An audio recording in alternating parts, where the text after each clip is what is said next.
প্রিয় দর্শক, ভাইয়ের পড়াশোনা, বোনের বিয়ে, বাবা মায়ের চিকিৎসা, সংসারের এক বিশাল বোঝা মাথায় নিয়ে বিয়ের কথা ভাববার সময় কই। এরই মাঝে মাথার চুলে পাক ধরেছে, বয়স 40 ছুঁই ছুঁই। দর্শক, বলছিলাম একজন প্রবাসীর কথা, জীবনের সোনালী সময় থেকে গোধূলি পর্যন্ত যার প্রবাস নামক কারাগারে কাটে। নিজের পরিবার, স্ত্রী, সন্তানের পাশাপাশি এই রাষ্ট্র যার রক্ত আর ঘামের ওপর দাঁড়িয়ে আছে। প্রতিদিন সকালে ঘুম থেকে উঠে ওপরতলার মানুষের দুর্নীতি, লুটপাট আর টাকা পাচারের খবরে ভরা পত্রিকার পরের পাতার স্বস্তির খবরটাও সেই প্রবাসীদের অর্জন। রেমিট্যান্স থেকে রিজার্ভ পুরোটাই প্রবাসীদের। তারপরও তাদের গলা কাটার মহাযজ্ঞ চলছে। ক্রাইম এডিশনের এই পর্বে মালয়েশিয়া প্রবাসীদেরকে কিভাবে নিঃশেষ করার বন্দোবস্ত চলছে তার ভয়াবহ চিত্র তুলে ধরা হবে। সাথে আছি আমি, আব্দুল্লাহ শেখ। আমি সশ্রদ্ধ চিত্তে শপথ গ্রহণ করিতেছি যে উপদেষ্টা পদের কর্তব্য বিশ্বস্ততার সহিত পালন করিব। অনেক উপদেষ্টার তাদের নিজেদের আখের গুছিয়েছে অথবা গণ অভ্যুত্থানের সাথে বিট্রে করেছে। যে গাদ্দার উপদেষ্টাদের কথা আপনি বলছেন, অনতিবিলম্বে তাদের নাম জাতির সামনে আপনাকে প্রকাশ করতে হবে। কোথায় সেফ এক্সিট নিবে? পৃথিবীতে সেফ এক্সিট নেওয়ার একটাই জায়গা, সেটা হচ্ছে মৃত্যু। সেফ এক্সিট নিয়ে নানান কথাবার্তা হচ্ছে, তো আমরা উপদেষ্টারা খুব নিশ্চিতভাবে জানি আমাদের কারো কোনো সেফ এক্সিটের প্রয়োজন নাই। আমরা তো নিজেরা সেফ এক্সিট চাচ্ছি না, অর্থাৎ আমি এই দেশেই থাকবো। আমার ছেলে মেয়ে সবই দেশে, উনি যেহেতু নাম বলেননি, এটা আমার মানে শোভন হবে না এটা নিয়ে। উপদেষ্টাদের অনেকের বিরুদ্ধে যখন দুর্নীতি, সেফ এক্সিট আর টাকা পাচারের অভিযোগ উঠছে, তখন প্রবাসীরা প্রতিদিনই নিজেদের রেকর্ড নিজেরাই ভেঙে যাচ্ছেন। চলতি অর্থ বছরের মাত্র 4 মাসে প্রবাসীরা দেশে পাঠিয়েছেন 1,24,322 কোটি টাকা, যা অতীতের সব রেকর্ড ভেঙে দিয়েছে। স্বৈরাচার হাসিনা সরকারের রেখে যাওয়া $16 বিলিয়ন তলানিতে থাকা রিজার্ভ 1 বছরে এসে দাঁড়িয়েছে 32 বিলিয়নে। বলা চলে একমাত্র প্রবাসীদের কারণেই টিকে আছে এদেশের অর্থনীতি। তারপরেও এই প্রবাসীরাই যেন সবচেয়ে অপ্রয়োজনীয় বস্তু।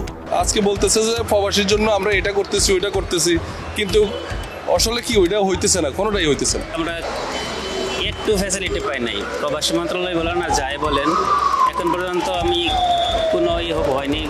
যেখানে যাই ভোগান্তি, চেকিং ফেকিং এর নামে অনেক হয়রানি করা হয়। তাদেরকে সরাসরি সহযোগিতা তো দূরের কথা, প্রতিটি পদে পদে তৈরি করা হয় প্রতিবন্ধকতা। পাসপোর্ট থেকে শুরু করে সবখানে গলা কাটা হয় প্রবাসীদেরকে। এমনকি বিদেশ থেকে দেশে ফেরার পরেও বিমানবন্দর থেকে তাদের সর্বস্ব চুরি করার দৃশ্য মাঝে মধ্যেই দেখা যায়।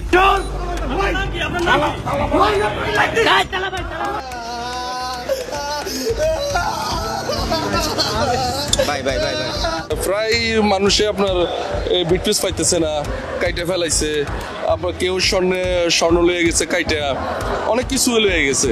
দেশের বাইরে থাকলে একটা কষ্ট কি, আত্মীয় স্বজন, প্রিয়জন কেউ মারা গেলে এটা দেখতে পারে না। এখন আমরা মালয়েশিয়া যাইতেছি, মালয়েশিয়া গেলে আমরা যখন বাড়িয়ে যাবার পরে বিমানতে নামার পরে ইমিগ্রেশন ক্রস করার পরে আমাদের ব্যাগ আমাদের সামনে। বাংলাদেশে আমাকে লং টাইম জার্নি করতে হয়, লং টাইমের পরেই মনে করেন যে ব্যাগ পাওয়া যায় আর কি। পাসপোর্ট করা থেকে শুরু করে দেশে ফিরে আসা পর্যন্ত সবখানেই শুধু বঞ্চনা আর প্রতারণা যেন প্রবাসীদের নিয়তি। এভাবেই কেটেছে গেল 54 বছর। সরকার আসে, সরকার যায়, কিন্তু প্রবাসীদের চিন্তা কেউ করেনি। কষ্ট হইতে আছে অনেক, সফলতা হইতে হইলে কষ্ট করতে হইবে সবার। ফ্যামিলি ছাড়া তো যাচ্ছে, অবশ্যই একটু কষ্ট তো হবেই। যাই হোক, ফ্যামিলির জন্য তো যাইতে তো হবেই, ঠিক আছে আর কি। ফ্যামিলি তো দেখতে হবে, তাই না? 5 আগস্ট স্বৈরাচারের পতনের পর প্রবাসীরা স্বপ্ন দেখেছিল ভাগ্য বদলের। কারণ প্রবাসীদের মন্ত্রণালয়টি এমন একজনকে দেয়া হয়েছিল যিনি আল্লাহর কাছে জীবনে একটি বার সুযোগ চেয়েছিলেন মানুষের জন্য কিছু করবার। হায় আল্লাহ, আমার খালি আমি যদি কোনোদিন কোনো মন্ত্রণালয় বা কোনো দেশ পরিচালনার দায়িত্ব পেতাম, আমি জীবন দিয়ে কাজ করতাম খালি মানুষের হৃদয় জয় করার জন্য। মানুষের হৃদয় জয় করা মানে আল্লাহর হৃদয় জয় করা। প্রিয় দর্শক, আসিফ নজরুল সেই সুযোগ পেয়েছেন, কিন্তু সুযোগ পাবার পর যা করেছেন চলুন তার কিছুটা দেখে আসা যাক।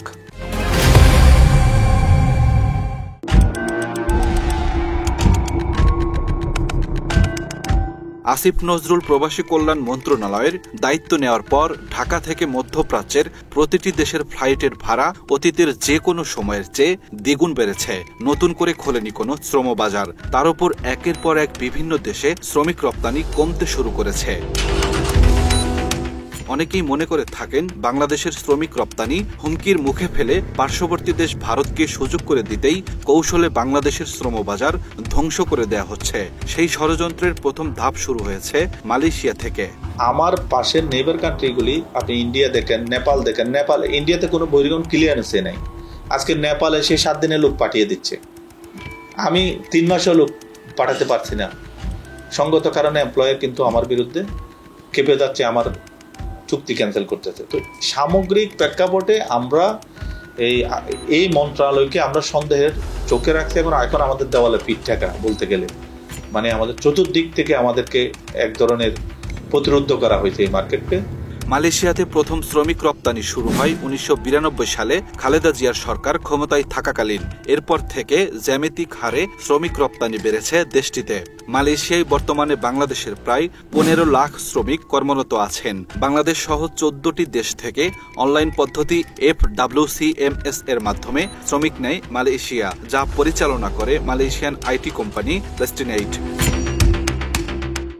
বেস্টিনেইটের মালিক বাংলাদেশি বংশোদ্ভূত মালয়েশিয়ান নাগরিক নূর আমিন ওরফে দাতশ্রী আমিন। এই অনলাইন পদ্ধতির মাধ্যমেই সিন্ডিকেট গড়ে তোলে দাতশ্রী আমিন। তার সহযোগী হিসেবে কাজ করেছে বাইরের সাবেক মহাসচিব ও ক্যাথারসিস ইন্টারন্যাশনালের মালিক রুহুল আমিন স্বপন। বাকি যে 14টা কান্ট্রি আছে মালয়েশিয়ার শ্রমিক নিয়ে, কোনো কান্ট্রিতে তারা সিন্ডিকেট করতে পারে নাই। শুধুমাত্র বাংলাদেশে যেহেতু দাতু আমিন বাংলাদেশি এবং তার পার্টনার রুহুল আমিন স্বপন বাংলাদেশি, তারা এই বাংলাদেশের সাবেক এই সরকারকে বিভিন্নভাবে ম্যানেজ করে তারা এই সিন্ডিকেটগুলো করেছিল। নূর আমিন আর স্বপনের হাতে গড়ে তোলা ওই সিন্ডিকেট প্রথমে ব্যক্তিগতভাবে অপকর্ম শুরু করলেও পরবর্তীতে রাষ্ট্রীয়ভাবে অনুমোদন দেয় খোদ শেখ হাসিনা সরকার, যার মূল নেতৃত্বে ছিলেন শেখ রেহানা। সেই সিন্ডিকেট অনুযায়ী মোট 10টি এজেন্সিকে দায়িত্ব দেওয়া হয় মালয়েশিয়া যেতে ইচ্ছুক শ্রমিকদের পকেট কাটার।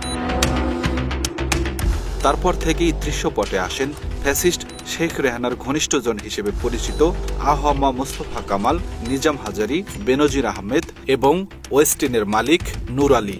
এই সিন্ডিকেটের আওতায় 10টি প্রতিষ্ঠান ছিল: unique eastern private limited, catharsis international, প্রান্তিক ট্রাভেলস এবং ট্যুরিজম লিমিটেড, রাব্বি ইন্টারন্যাশনাল, আল ইসলাম ওভারসিজ, আমিন ট্যুরস এবং travels, career overseas limited, ISFD human resources development limited, passes associates এবং সানজারি ইন্টারন্যাশনাল। এই সিন্ডিকেটের মাধ্যমে আমরা যেটা দেখেছি, সিন্ডিকেট একটা বিশেষ ব্যক্তি এবং গোষ্ঠী তৈরি করেছে। সর্বশেষ যে সিন্ডিকেট তৈরি হয়েছিল সেখানে এই সাবেক ফেসিবাদী সরকারের মন্ত্রী, এমপি, বিভিন্ন পর্যায়ের নেতারা এটাতে সম্পৃক্ত ছিল। বাংলাদেশ মালয়েশিয়ার দ্বিপাক্ষিক চুক্তি অনুযায়ী কোন কোন এজেন্সি দেশটিতে শ্রমিক পাঠাতে পারবে তা নির্ধারণ করে দিবে মালয়েশিয়া সরকার, কিন্তু নামমাত্র চুক্তি থাকলেও এর কোনো কার্যকারিতা নেই। সেই সুযোগে 2016 থেকে 2018 সাল পর্যন্ত 2 বছর এই 10টি প্রতিষ্ঠানের মাধ্যমে মালয়েশিয়াতে শ্রমিক পাঠিয়েছে বাংলাদেশ। লাইসেন্স থাকা সত্ত্বেও এর বাইরে কোনো প্রতিষ্ঠান মালয়েশিয়াতে শ্রমিক পাঠাতে পারেনি। এরপর মালয়েশিয়া সরকারের আপত্তির মুখে প্রথমে 25টি, এরপর 101টি এজেন্সিকে অনুমতি দেওয়া হয়। নামে 101টি এজেন্সিকে কাজ দেয়া হলেও মূলত ওই 10 জনের সিন্ডিকেট নিয়ন্ত্রণ করত পুরো মালয়েশিয়ান শ্রমবাজার। সাবেক প্রধানমন্ত্রীর স্বাক্ষরে এই 10 জনের এই সিন্ডিকেটটা হয়েছিল। এরপরে আপনার এটা নিয়ে অনেক আন্দোলন সংগ্রাম হয়েছিল, কিন্তু আনফর্চুনেটলি একই গভর্নমেন্টের আমলেই আবার 20-22-এ আবার প্রথমে 25 জনের মাধ্যমে সিন্ডিকেট তৈরি হয়েছিল। পরে এটা আবার 50 জন এবং একটা পর্যায়ে 101 জনে রূপান্তরিত হয়। 2021 সালে মালয়েশিয়ার সাথে বাংলাদেশ সরকারের সমঝোতা স্মারক সম্পন্ন হবার পর নিয়ম অনুযায়ী দেশটিতে শ্রমিক পাঠাতে এক একজনের খরচ হবার কথা ৭৯,০০০ টাকা, কিন্তু প্রতিজন শ্রমিক বাবদ রিক্রুটিং এজেন্সিকে দিতে হতো ১,৫২,০০০ টাকা। শেয়ালের মুরগি ভাগাভাগির এই নিয়মেই বাংলাদেশ থেকে মোট 4,76,000 শ্রমিক মালয়েশিয়াতে গিয়েছেন, যাদের কাছ থেকে ওই সিন্ডিকেট 24,000 কোটি টাকা হাতিয়ে নিয়েছেন, যে কারণে মালয়েশিয়া যেতে এক একজন শ্রমিককে গুনতে হয়েছে 5 থেকে 6 লাখ টাকা। এই প্রত্যেক কর্মী থেকে তারা কিন্তু 1,52,000 টাকা করে অতিরিক্ত চাঁদা নিয়েছে। মানে সকল খরচ বাদ দিয়ে, ভিসা খরচ, টিকিট খরচ, আদার সকল খরচ বাদ দিয়ে তারা এটা এক ধরনের বাধ্যতামূলকভাবে একটা চাঁদা তাদেরকে দিয়ে যেতে হয়েছে। ব্যবসায়ীদের স্বার্থ রক্ষার্থে রিক্রুটিং এজেন্সি নিয়ে গঠিত হয় বাইরা সংগঠন, অথচ এই বাইরা থেকেই ওই সময়ে জন্ম নিয়েছে মানব পাচারকারী সিন্ডিকেট। মালয়েশিয়ায় শ্রমিক নিয়োগ সিন্ডিকেটের অন্যতম মূল হোতা রুহুল আমিন স্বপন বাইরার মহাসচিব থাকাকালীন এই সিন্ডিকেট তৈরি করেন তিনি। বাইরার সর্বশেষ সভাপতি মোহাম্মদ আবুল বাশার এই সিন্ডিকেটের অন্যতম সদস্য। এছাড়া পতিত আওয়ামী লীগের প্রেসিডিয়াম কমিটির সদস্য ছিলেন তিনি। কার্যত বাইরার এসব অসাধু নেতাদের হাত ধরেই শুরু হয়েছে মানুষ ঠকানোর সিন্ডিকেট। সিন্ডিকেট অনিয়ম আর দুর্নীতির খেসারত দিতে হয়েছে প্রবাসী শ্রমিকদের। অর্থ খরচ করে বিদেশে যাওয়ার বিনিময়ে ভোগ করেছে জেল, পাননি উপযুক্ত কাজের সুযোগ। এখানে আসার পরে ওরা আমাদের সাথে কথা ছিল যে সুপার মার্কেটে কাজ দিবে, পরে আসার পরে দেখি যে এখানে ওই কোম্পানি কোনো কিছুই নাই। পর কিছু 4 মাস 3 মাস অনেকে বসে থাকার পরে একটা কোম্পানিতে কাজ দিছে। দেওয়ার পরে এই দেশের পুলিশ কোম্পানিতে গিয়ে আমাদের ধরে নিয়ে আসে আমাদের 17 মাস একটা ক্যাম্পে আটকায় রাখে। গোলামওয়ালা কোনো কিছু ব্যবস্থা আমার করে নাই, তবে আমি গোলামওয়ালারে 4.5 লাখ টাকা দিছি। এই ঋণ গোলা মনে করেন পাহাড় সমান হয়েছে, মনে করেন এটা বিচার চাই। ঢাকা গোলামওয়ালা জিএমজি অফিস থেকে আসার পরে আমি 4 মাস বসে ছিলাম। গোলামওয়ালা আমাকে কোম্পানির কথা বলে পাঠাইছে, কিন্তু এই জায়গায় আমরা কোনো কোম্পানি পাইনি। জিএমজি অফিস নামে এক কোম্পানি আমাদের পাঠাইছে। আমাদের আসলে বিষয় হলো ক্লিনার বিষয়। তো ক্লিনার বিষয় আমরা আসার পরে 4 মাস বসাছিলাম। বসা থাকার পরে আমাদের কিন্তু 4 মাসের কিন্তু বেতন দেয় নাই। মালয়েশিয়া আসছি আমি, প্রফিটসন একটা কোম্পানির নামে আমাকে এখানে পাঠানো হয়েছে। আমাদেরকে যে বিষয়ে আনছে সেই বিষয়ে কাজ দিতে পারে নাই ক্লিনারের। আমার ইমিগ্রেশন ধরে আমার বন্দি করলো এক জেলখানায়, আমরা 38টা লোক। টোটালি ওরা আমাদের সাথে প্রতারণা করছে। এই দেশে কাছে যে পাঠাইছে এর নাম হচ্ছে প্রফিটসনটা। এটা কোম্পানি খুব খারাপ। মালয়েশিয়াতে আমরা অনেক কষ্ট করছি। এর আগে 2018 সালে দুর্নীতি আর অনিয়মের অভিযোগ তুলে বাংলাদেশি শ্রমিক নেয়া বন্ধ রাখে মালয়েশিয়া। মাঝে সেই নিষেধাজ্ঞা তুলে নিলেও নানা অনিয়মের কারণে 2024 সালের জুন থেকে আবারও বাংলাদেশের শ্রমিক নেয়া বন্ধ রেখেছে মালয়েশিয়া। আপনি আমাকে মালয়েশিয়ায় কাজ করতে দিচ্ছেন না, আপনি আমাকে ইরাকে কাজ করতে দিচ্ছেন না, আপনি আমাকে লিবিয়া, সিঙ্গাপুর কোনো দেশে আমি কাজ করতে পারতেছি না। সৌদি আরব আমার এজেন্সি কাজ করতে পারতেছে না। নির্দিষ্ট এজেন্সি সৌদি আরবের তালিকাভুক্ত, তারাই কাজ করতে পারে, তাহলে বাকিরা কাজ করতে পারে। চতুর্দিক থেকে বাজারটাকে মানে রুদ্ধ করা হয়েছে। প্রিয় দর্শক, এতক্ষণ যা দেখলেন তার সবই স্বৈরাচারী সরকারের আমলের আমলনামা। এবার চলুন বর্তমান সরকারের প্রবাসী কল্যাণ মন্ত্রী আসিফ নজরুলের আমলনামা দেখা যাক।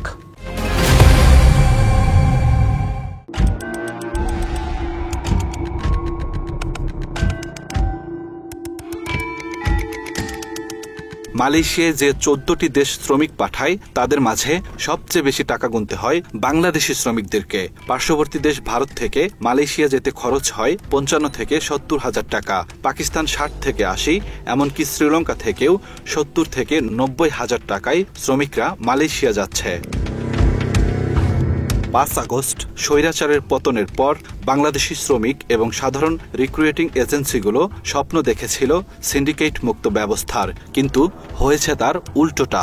আমরা আশা করেছিলাম এই বর্তমান সরকার সমাজে বৈষম্য সৃষ্টি হওয়ার পরে এই বৈষম্য দূর করার জন্য এই সরকার আমাদের সকলের আন্দোলনের ফলে বাংলাদেশের সকল মানুষের আন্দোলনের পক্ষে সরকার আসে। এই সরকারের কাছে আমাদের অনেক আশা ছিল। এই সরকারের মাননীয় উপদেষ্টা এখন পর্যন্ত এই সিন্ডিকেটের সদস্যদের বিরুদ্ধে কোনো প্রকার আইনি পদক্ষেপ তো নেয়ই নাই, বরঞ্চ এই আসামিদের কারাগারের সাথে বসে সে মিটিং করে। এই এত বড় মাফিয়া চক্রের আসামিদের সাথে বসে যখন উপদেষ্টা মিটিং করে, তখন আমরা বাংলাদেশের মানুষ খুবই ব্যথিত হই। ফ্যাসিস্ট আমল থেকে যে কজন রিক্রুটিং এজেন্সির মালিক সিন্ডিকেটের বিরুদ্ধে লড়াই করছেন তাদের মধ্যে একজন আফিয়া ওভারসিজের মালিক আলতাফ খান, যিনি সিন্ডিকেটের বিরুদ্ধে প্রতিবাদ করায় আটক ছিলেন অনেক দিন। আমাকে বিভিন্ন হুমকি ধমকি দিতেছে। আমি টেলিফোনে মিথ্যা মামলা আমার নামে করবে, অনেক বিদেশে।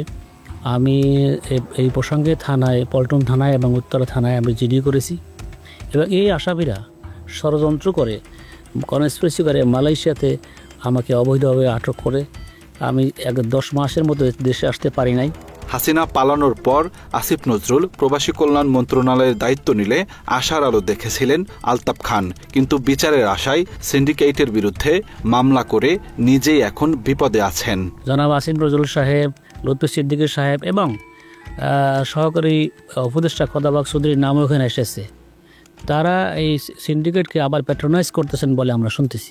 বাধ্য করেছে এই মামলায় পার্টি ফাইনাল রিপোর্ট দেওয়ার জন্য। মামলার তদন্তকারী কর্মকর্তা নিজে আমার কাছে বলেছেন যে যদি সে মামলা ফাইনাল রিপোর্ট না দেওয়া হতো তাহলে তাকে গুম করা হতো, তাকে তার লাশ খুঁজে পাওয়া যেত না। সে বাধ্য হয়েছে এটা করার জন্য। মালয়েশিয়ায় শ্রমিক পাঠানোর তালিকাভুক্ত এজেন্সি ইউনাইটেড এক্সপোর্টের মালিক SM রফিক। তবে শুরুতে তালিকা থেকে বাদ পড়ায় মালয়েশিয়া সরকারের সাথে যোগাযোগ করেন তিনি। পরে মালয়েশিয়া সরকার তাকে ব্যবসা করার সুযোগ দেন, অথচ তার থেকেও চাপ প্রয়োগ করে 3.5 কোটি টাকা বাগিয়ে নেয় সিন্ডিকেট মাফিয়া রুহুল আমিন স্বপন। তখন আমাকে প্রেশার করে আমার থেকে 3.5 কোটি টাকা এই স্বপন এই পারপাসে আমার থেকে নেয়। আমি যেহেতু ওখান থেকে করে আনছি ওই কারণে আমি এতটুকু রেয়াত পাইছি আর কি। তো ওই 3.5 কোটি টাকা আমার থেকে সে নগদ নিয়ে নেয় আর কি। SM রফিক সিন্ডিকেটের বিরুদ্ধে লড়াই করছেন 2016 সাল থেকে। তাদের বিরুদ্ধে মামলা করায় গোয়েন্দা বাহিনীর তৎকালীন সদস্যদের দিয়ে তাকে তুলে নিয়ে যায় আওয়ামী লীগ মনোনীত সাবেক সংসদ সদস্য বেনজির আহমেদ। তুলে নেওয়ার পর রফিককে ভয় দেখানো হয় রাঘব বোয়ালের। বলা হয় সিন্ডিকেটের সাথে সরাসরি জড়িত শেখ রেহানা বেশি বাড়াবাড়ি করলে রফিককে দুনিয়া থেকে সরিয়ে দেওয়ার হুমকি দেয় বেনজির আহমেদ। বেনজির আমাকে বলে যে আমাকে ওই যে কি ইলিয়াস আলীর বরণ করতে হবে, কারণ তুমি পুলিশের সন্তান। এই কারণে শুধু আমি শোনার পরে সে আমাকে কেমন করতেছে, শুধু এইটা শোনার কারণে তোমাকে আমি নিয়ে আসছি যে তোমাকে কিভাবে জীবন দান করা যায় এরকম। এসব নির্যাতনের বিচারের আশায় তিনিও আসিফ নজরুলের দ্বারস্থ হয়েছিলেন, কিন্তু লাভের লাভ কিছুই হয়নি। এই মন্ত্রণালয় আমরা তো আইনের বুকের ভিতরে পেটের মধ্যে আমরা বাস করি, এটাই বুঝাইতে চাইছে যে এই আসিফ নজরুল সাহেব আইন মন্ত্রণালয় তার অধীনে। দ্যাট মিনস এরা যা করে তারা পার পেয়ে যাবে, আর এগুলা কোনো ব্যাপারই না। আসিফ নজরুল সাহেব খোঁচা দিবে, এইসব সব আদেশ বাতিল হয়ে যাবে, এরকম একটা আমাকে এই ধরনের আচরণ তারা করছে।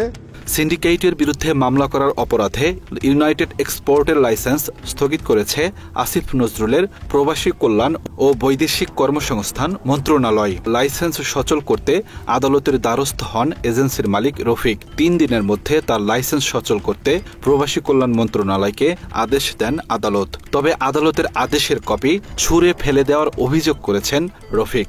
অনেকে আদেশ নিয়ে আসি, তো মন্ত্রণালয়ের সংশ্লিষ্ট কর্তৃপক্ষের যাদের সাথে আমি যোগাযোগ করি তারা আমাকে এই কাগজটাকে ঠিক এইভাবে ধরে, এই আদেশ আমাদের কোনো কার্যকর করার কোনো এখতিয়ার নাই, তারা কি বলে বাউন না, এটা আদেশ আনছেন আপনি, আদেশ নিয়ে ঠান্ডা মাথা এটা মাথার তলে দিয়ে শুয়ে থাকেন। আদালতের আদেশকে শুধু তুচ্ছ তাচ্ছিল্য করাই না, ইউনাইটেড এক্সপোর্টের মালিককে গুম করারও হুমকি দেওয়া হয় আসিফ নজরুলের প্রবাসী কল্যাণ মন্ত্রণালয় থেকে। আমি জলে বাস করে কুমিরের সাথে ঝগড়া করতেছি, একবার গুম হয়েছি, আরো বা আপনি এবার ফাইনালি গুম হবেন।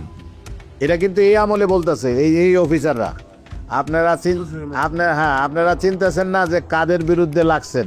উপায় না পেয়ে পল্টন থানায় জিডি করতে যান SM রফিক। তার থেকে বিবরণী শুনে ভয়ে মামলা নেয়নি পল্টন থানা। ভারপ্রাপ্ত কর্মকর্তা রফিককে জানান সচিবদের বিরুদ্ধে মামলা নিলে তাকে বদলি করে দেয়া হবে। জিডি করলে অফিসার আমার থেকে জিডি গ্রহণ করে রোজার মাস যে ইফতার করে আসেন, আমি ইফতার করে আসলে তখন অফিসার আমাকে বলে যে আমরা এই জিডিটা নিতে পারবো না, কারণ সচিবের নাম দেখা যায়, যদি আমরা এই জিডিটা নেই তো এই সচিব স্বরাষ্ট্র সচিবরে বলবে, স্বরাষ্ট্র সচিব যখন আমাকে বলবে, আমাকে টেকনাফ পাঠাবে। থানায় জিডি না নেয় আদালতে যান এস.এম. রফিক। এ সময় প্রবাসী কল্যাণ ও বৈদেশিক কর্মসংস্থান মন্ত্রণালয়ের একাধিক কর্মকর্তার বিরুদ্ধে আদালত অবমাননার মামলা করেন তিনি।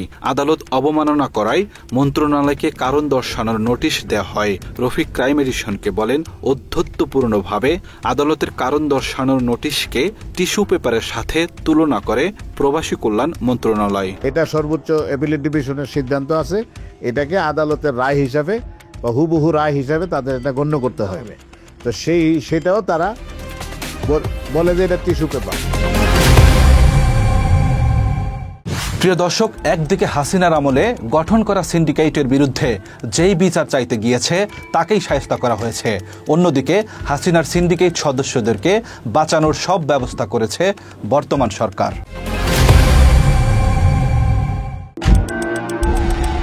পায়রার নির্বাচিত পুরনো কমিটির মেয়াদ শেষ হয়ে গেলেও অভিযোগ আছে এখনও অদৃশ্যভাবে কার্যক্রম পরিচালনা করছে আগের কমিটি।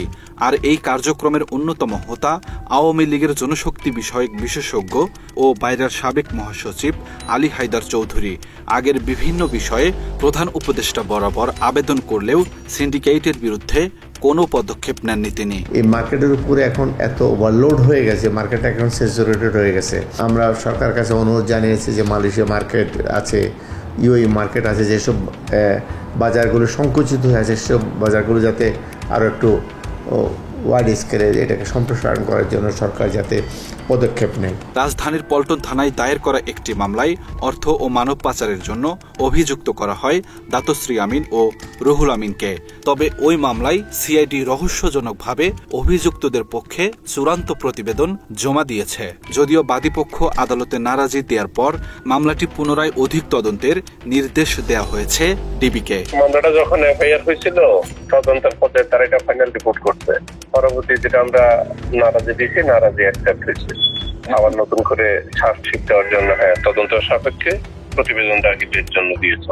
সকল প্রমাণ থাকার পরেও সরকারের প্রভাবশালী উপদেষ্টার চাপে মামলাটি ধামাচাপার পায়তারা হয়েছে বলে অভিযোগ উঠেছে। অজ্ঞাত কারণে এই কাগজপত্রগুলো মালয়েশিয়াতে পাঠানো হয় নাই এবং মামলাটি সিআইডিতে স্থানান্তর করে একরকম বলতে গেলে ডিপ ফ্রিজে রাখা হয়।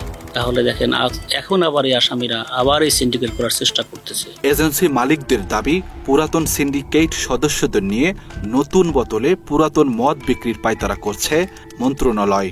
আগের সিন্ডিকেট সদস্যদের আড়ালে রেখে আবারও সিন্ডিকেটের মাধ্যমে মালয়েশিয়ায় শ্রমিক পাঠানোর ষড়যন্ত্র চলছে। পুরাতন সিন্ডিকেটের সাথে সরকারের অনেকেই জড়িত বলে মনে করেন সাধারণ এজেন্সি মালিকরা। কিন্তু এই 14 মাসে আসিফ নজরুল স্যারের এই নেতৃত্বে মন্ত্রণালয় যেগুলো লিগেল অভিবাসী মানে পরিপন্থী যেগুলো বিধি দফা প্রজ্ঞাপনে আকারে এগুলো মানে যেটা আপনি করছেন, পাশ করেছেন, এগুলো আমাদের টোটাল লিগেল মাইগ্রেশনকে একদম মানে প্রতিবন্ধকতা তৈরি করছে এখন। এবং আমরা ইতিমধ্যে লক্ষ্য করছি যেটাকে আনএথিক্যাল ইলিগেল মাইগ্রেশনটাকে এখানে উৎসাহিত করা হচ্ছে। একবার গুম হয়েছে, আরো বা আপনি এবার ফাইনালি গুম হবেন, এটা কিন্তু এই আমলে বলতেছে এই অফিসাররা। আপনারা চিন্তাছেন না যে কাদের বিরুদ্ধে লাগছেন। গেল 15 মে মালয়েশিয়া সফরে গিয়ে সে দেশের সরকারের সাথে বৈঠক করেছিলেন আসিফ নজরুল। মালয়েশিয়াতে এসেছি 2 দিন আগে। এর মধ্যে মালয়েশিয়ার 3 জন মন্ত্রীর সাথে বৈঠক হয়েছে। এখানে কিছু অগ্রগতি সাধিত হয়েছে, সেটা আপনাদের সাথে শেয়ার করতে চাচ্ছি। আমরা অনুরোধ করেছিলাম বাংলাদেশে যারা রিক্রুটিং এজেন্ট আছে তাদের সবার জন্য যেন উন্মুক্ত করে দেওয়া হয়, যাতে সবাই লোক পাঠানোর সুযোগ নিতে পারে। সেই ধারাবাহিকতায় আগামী 7 নভেম্বরের মধ্যে রিক্রুটিং এজেন্সিগুলোকে আবেদন করতে বলা হয়েছে। মালয়েশিয়া সরকারের বেঁধে দেওয়া 10টি মানদণ্ডে বেসরকারি রিক্রুটিং এজেন্সি বাছাই করার কথা, কিন্তু অভিযোগ উঠেছে ভেতরে ভেতরে সরকারের বেশ কয়েকজন প্রভাবশালী ব্যক্তি সহ আগের সিন্ডিকেট সদস্যদেরকে নিয়েই করা হচ্ছে গরিব ঠকানোর সিন্ডিকেট। এই মানে 10টা ক্রাইটেরিয়া আসলে বর্তমানে অ্যাক্টিভ এজেন্সি প্রায় 2500 কাছাকাছি।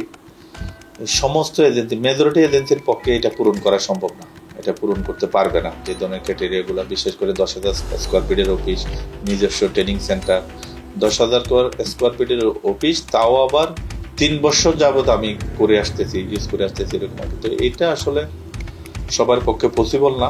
দেখেন নেপালের প্রধানমন্ত্রী সে সকল স্টেক হোল্ডারের সাথে বসে তারা নেপাল সিদ্ধান্ত নিয়েছে যে তারা এই মালয়েশিয়ার এই 10 ক্রাইটেরিয়া সিদ্ধান্তের সাথে তারা একমত নয়। পাকিস্তান দেখেন তারা জানিয়ে দিয়েছেন তারা একমত নয়। বাংলাদেশ কিভাবে এখানে আমাদেরকে এই ক্রাইটেরিয়া মেনে বিজ্ঞপ্তি দেওয়ার সাথে সাথে কোনো প্রকার আলোচনা না করেই এই ধরনের একটা বিজ্ঞপ্তি রাতারাতি দিয়ে আমাদেরকে প্রোফাইল জমা দেওয়ার জন্য বলছে। আমরা মনে করি সরকারের, এবং জানতে পেরেছি সরকারের অনেক কর্মকর্তা এর সাথে জড়িত। এসব অভিযোগের ভিত্তিতে মন্ত্রণালয়ের বক্তব্য চাইতে গেলে শুরু হয় চোর পুলিশ খেলা।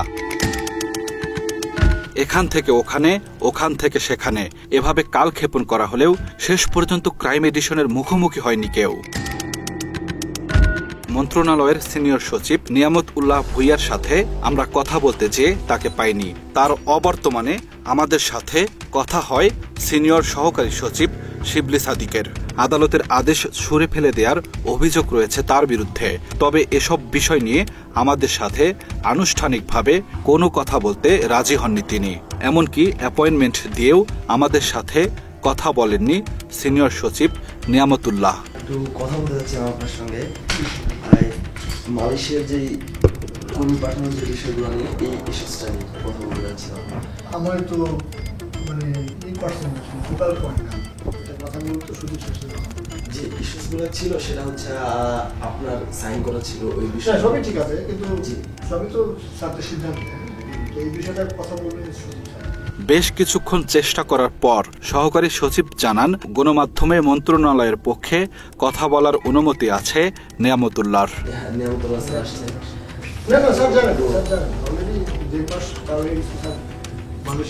আসার পর থেকেই কাজ করতেছে। ছাত্র সাক্ষাৎকার দেয় না, সাক্ষাৎকার দেবে সবসময় জনপ্রতিনিধি উপদেষ্টা, সরকারি কর্মচারী সাক্ষাৎকার উপদেষ্টা তো খুব ভাইব্রেট। অভিযোগের আঙ্গুল যার দিকে সবচেয়ে বেশি উঠেছে তিনি মন্ত্রণালয়ের উপদেষ্টা আসিফ নজরুল, কিন্তু তার সাক্ষাৎ পাওয়া হয়নি। উপদেষ্টার একান্ত সচিবের কাছে সময় চেয়েও সাক্ষাৎ মেলেনি।